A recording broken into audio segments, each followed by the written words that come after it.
Polimaitasuna.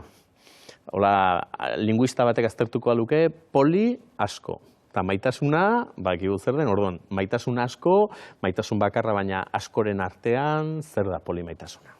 Bueno, suposatzen da, uste gainera pertsona oro garela polimaitaleak edo Danak? Bai.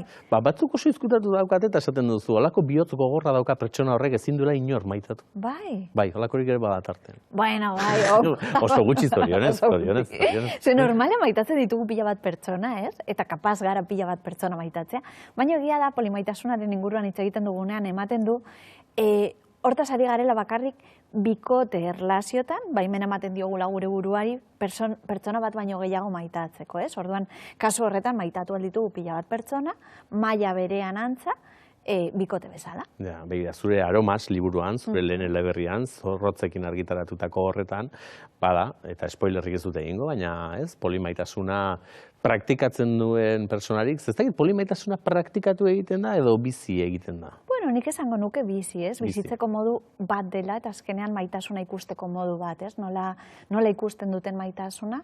Bueno, ematen du gaudela gizarte batean antza, orain arte, nahiko monogamoa zela, ez? Bikote bakarrearekin egon altzara, momentu bakoitzan, izan aldituzun bikote desberdinak, baino bizitzaren momentu desberdinetan, ez aldi berean. Bai, ze deskubritzen bada gainera aldi berean izan direla, orduan hasten dira arazoak batzuetan. Bai, ze normalean ulertzen zen orain arte, uste du dau, gero eta gehiago aldatzen dagoela, gazten artean. Batez ere gazten artean, baina nagusien artean ez dakit oraindik fama txarrik zote daukan polimaitasunarena. Ez segur nago orantxeguk polimaitasuna esan orduko bakarren badekin dula. Holako parre txiki bat, bagizu esan ez dela, freskos, mazke freskos. Claro, ez que orain arte askotan gainera bizitzen dezen izkutuan, ez?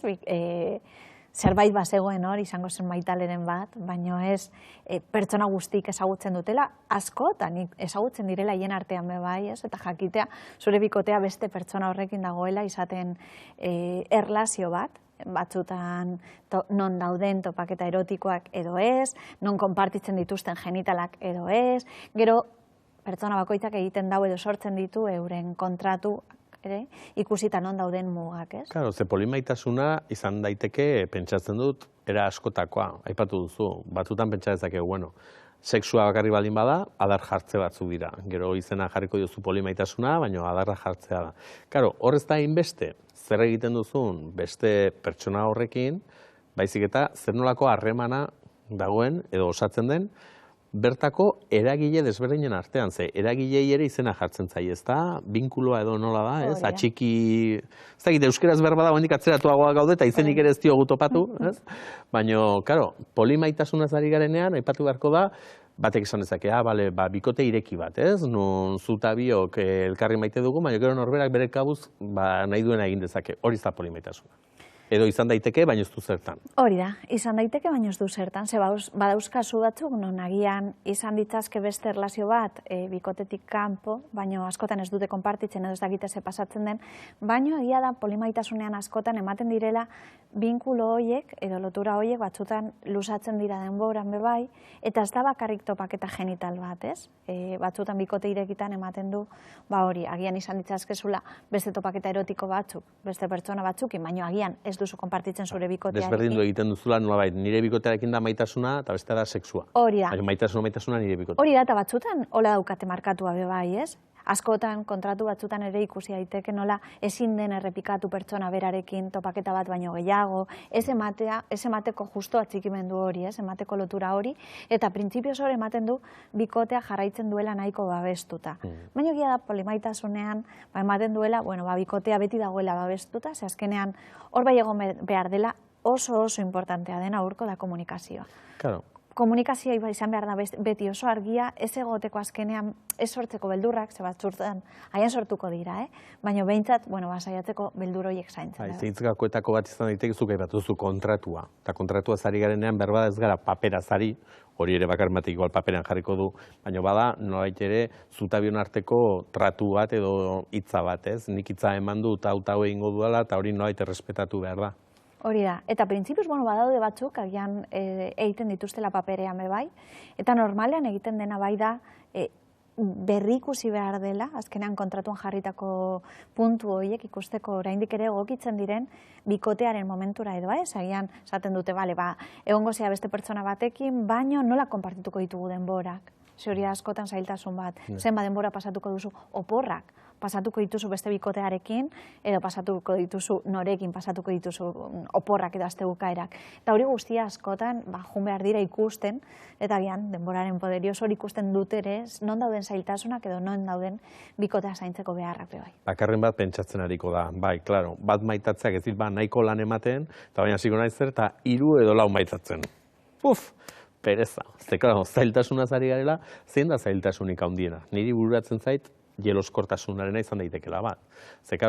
Tartean 4-5 pertsona baldin badaude, gero berehala hasiko zara pentsatzen. Eta beste hauni baino gehiago maite badu, edo beste honekin nirekin baino beto pasatzen badu, eta ez? Horazkenean desoreka horiek nola konpondu? Nik uste dut azkenean zeloak sentitzeana, nahiko lotuta dagoela monogamiarekin, ez? Azkenean, ematen du beste pertsonarekin konparatu behartzarela, eta baten bat izan behar da azkenean irabazle, baina bakarrik egongo da irabazle bakarra.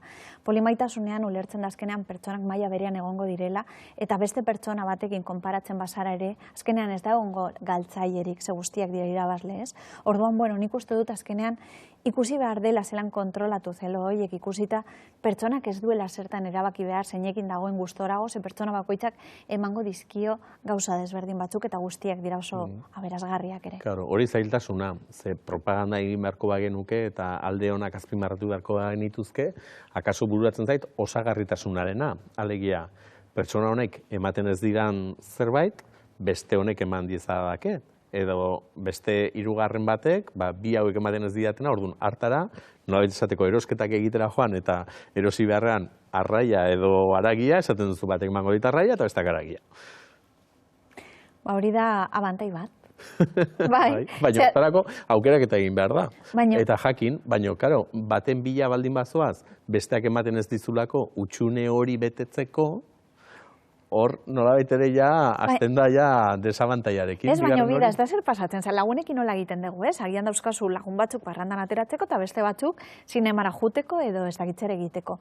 Eta hor, oso argi daukagu aukeratzeana eta gaineraz dugu ikusten zailtasun bat bezala, ikusten dugu normala dela, naturala dela. Baina ematen du batzutan bikotean jarri behar dela, importantzi guztia izan behar duela bikoteak, eta bikoteak bete behar dituela, ez dakiz zure bizitzako alde guztiak. Eta agian ez daula, eta ez du zertan izan. Agian imaginatu esaten duela, baskontzeta juteko, zein jongo da, edo ez dakizen planeta juteko. Irurekin azaldu zaitez eta ezkontza animatu. Ez maian bidentzako tokia eta ez gulau gatoz. Ez gulau gatoz. Baina kasu horietan ikustea ere, mendira juteko da agian, ez dakit, dago lagunen bat, edo agian egon daiteke beste bikoteren bat, eta bere izan daiteke lagungarri bai plan horiek egiteko.